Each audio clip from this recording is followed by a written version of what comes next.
एक राजनीतिक पहल एक शब्द है, उसमें सबका उन्मूलन करना ठीक नहीं है। राजनीतिक है, जब तक चुनाव हो रहा है आप पार्टी सिंबल बना करके, पार्टी गिरोह बना करके चुनाव लड़ें, मगर चुनाव बीतने के बाद सबकी सहारपूर्वक एक होनी चाहिए। ये लोग अगर कहेंगे कि यहाँ बैठक बुलाइए वहाँ बैठक, तो क्या इन लोगों के कहने पर मैं वहाँ बैठक बुलाता रहूँ कि जहाँ बैठक होती है वहाँ बैठक बुलाऊँ?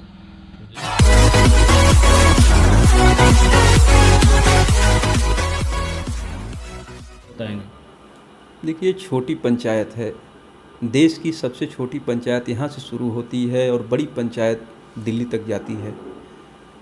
हर चुनाव, बड़े चुनाव लड़ने के लिए एक सिंबल की ज़रूरत होती है। उस सिंबल पे व्यक्ति का विशेष नहीं देखा जाता है, सिंबल का चुनाव हो जाता है, उसमें आदमी पार्टी वाइज लेकर के अपना मत करते हैं। मगर गांव का चुनाव व्यक्तित्व का चुनाव होता है और हर एक जनमानस में हर व्यक्ति से चुनाव होता है। अपने परख और अपने पहल से लेकर के सारे लोग अपना चुनाव करते हैं, क्योंकि गांव पंचायत के देवतुल्य मतदाता हों, उसी में का एक सेवक होता है, कोई बाहरी व्यक्ति होता नहीं है। तो जन जन में जाना है और सबको समझना और सबको समझाना है। उसमें से जिसकी परख होती है वो किसी एक को चुन देता है। तो चुनाव तो सबसे टफ चुनाव है और सबसे विशेष चुनाव ग्राम पंचायत की है। इसी के दिशा निर्देशों पे आदमी आगे बढ़ने का काम करता है और आगे बढ़ा है। देखिए, व्यक्ति का पहचान गांव में हर व्यक्ति से होता है, चाहे छोटा बालक हो, बड़े पिता तुल्य हो, माता तुल्य हो, भाई बहन हो, अन्य जो भी सदस्य हैं हमारे गांव के, जितने भी नागरिक हैं, वो समझते हैं। पति पत्नी के बीच में भी लोग समझते हैं कि कौन अच्छा है और कौन हमें अच्छा नहीं लगता है।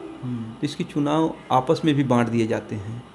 इसके बारे में कोई नहीं समझ पाता है। कहने के लिए तो कोई कहता है कि हमारी तुम पत्नी हो, इनको वोट दो, मगर ऐसा कम होता है, मगर हो जाता है, क्योंकि गांव पंचायत की चुनाव अपने बीच की होती है और सिंबल की चुनाव एक जत्था में होती है, एक इकट्ठे बाहुबलता को होती है कि हमारा गांव है, इन परिपद में जाएगा, इतने परसेंटेज जाएगा, वो अलग चीज़ है। मगर गांव पंचायत की चुनाव अहम भूमिका निभाती अहम व्यक्ति। अब तो जांच उसकी बात की कोई अब वो रह नहीं गई, क्योंकि जांच अब करना क्या है, ऑलरेडी सरकार ने सब हाथ को खोल दिए हैं, सारे लोग के पास सब सिस्टम खुला हुआ है। अब तो जो कुछ होना है सब एंड्रॉयड है, सारा ओपन है।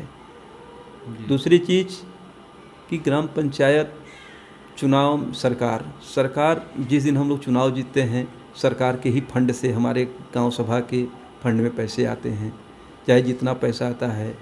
राज्य वित्त का हर गांव पंचायत में, बड़ा ग्राम पंचायत का राज्य वित्त होगा तो 1 लाख, 1.5 लाख, 2 लाख रुपये आता है। 14वां वित्त का पैसा वही 5 लाख, 6 लाख, 7 लाख रुपये आता है। ये सारे लोग जानते हैं कि साल में 2 बजट मिलती हैं। चुनाव जब हुआ उससे पहले बहुत कुछ सुनने को मिला कि एक पंचायत में इतनी धन जाएगा तो ये काम होगा, मगर ये देखने को नहीं मिला। जो पहले वाली क्रिया थी आज भी चल रही है। हमारे पंचायत उत्तर प्रदेश में बजट बहुत कम है। नहीं तो सरकार को चाहिए कि पंचायत के चुनाव के क्षेत्रफल जितने हों उसके अधीन पूरक कार्य हों, तब जा कर के गाँव पंचायत की एक विकसित विकासशील कार्य हो।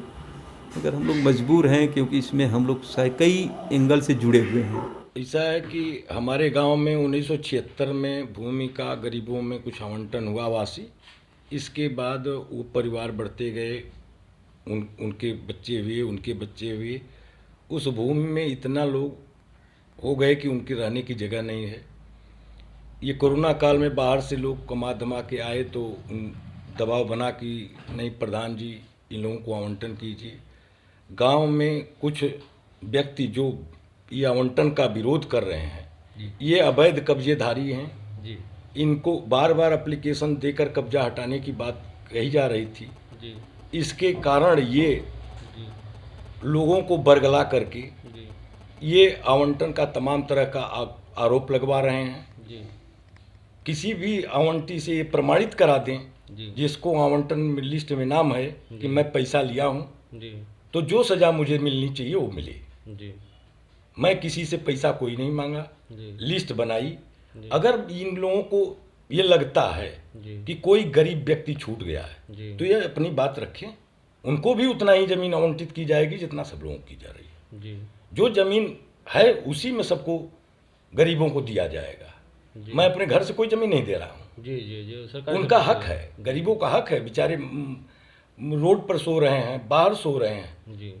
जी इसको भी दिया जाएगा, एक समान दिया जाएगा, क्योंकि भूमि आवंटन हो रहा है। जी पैसा की बात जहाँ तक है कि मैं पैसा लिया हूँ, कोई प्रमाणित तो कर दे, कोई वीडियो बना के दिखा दे, जी कोई ये करा, कोई प्रमाण तो दे दे जी कि कुछ लोगों को गुमराह करके कि मैं प्रधान जी के खिलाफ तुम रहोगे, तुमको 2 बिस्सा दिलवा दूंगा, जी और जो है इस तरह की बात करके ये कहलवाएं कि नहीं प्रधान जी पैसा लिया। कौन दिया है मुझे पैसा, कितना दिया है, ये प्रमाणित तो करें। चलती हैं, मेरे यहाँ पता कर लीजिए, कोई ऐसा कहने वाला नहीं मिलेगा कि प्रधान जी इनका अपने पक्ष के काम, अपने पक्ष के लोगों काम किए, दूसरे पक्ष का नहीं किए।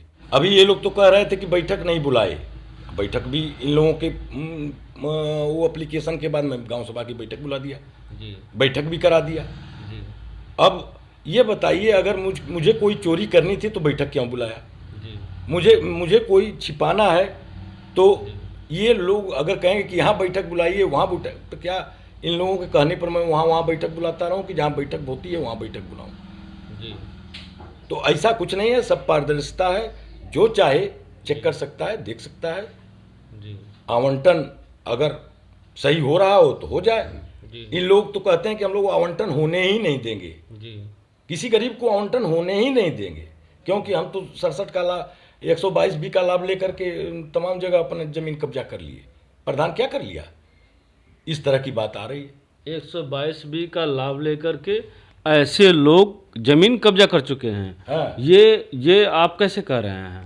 ये लोग कोई ऐसा ऐसा है? 152 नंबर पर उमानाथ जो वो कर रहे हैं, जी 152 नंबर पर वो तो खुद कह रहे थे कि हम दिखा देंगे कि हमारे पर 152 का मुकदमा हुआ था 122B पर, और मुझे वो लाभ मिल चुका है। वो गांव सभा की ही जमीन थी। गांव सभा की जमीन। हाँ?